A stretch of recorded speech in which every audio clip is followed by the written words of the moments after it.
L'Éthiopie, c'est plus de 100 millions d'habitants et une économie en pleine expansion.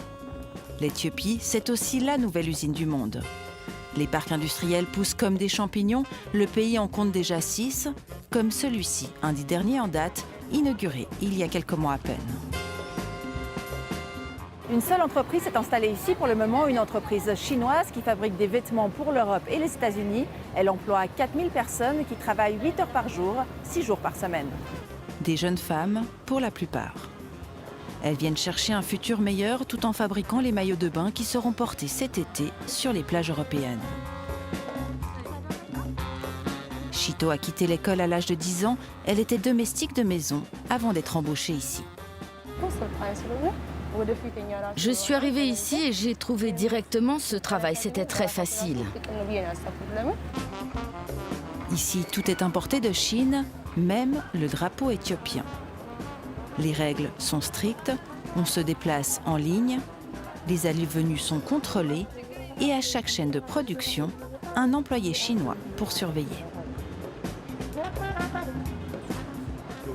À la tête de cette entreprise, cet homme, pour lui pas de doute, l'Éthiopie c'est le nouvel empire du textile.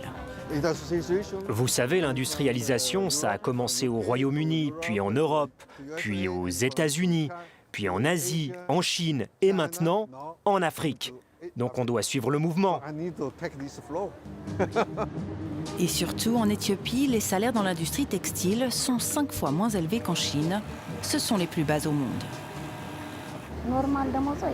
Nous n'avons pas un salaire fixe. Parfois c'est 50 francs par mois, parfois moins. Ça dépend.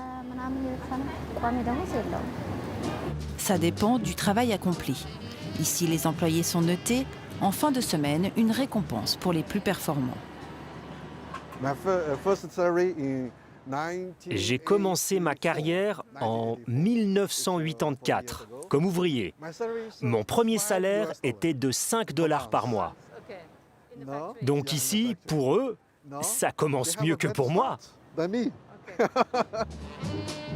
Sans langue de bois, le directeur nous confie même se sentir investi d'une mission.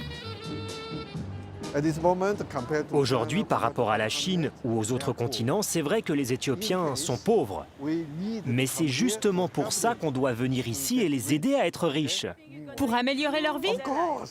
Bien sûr qu'on peut améliorer leur vie et améliorer nos résultats aussi.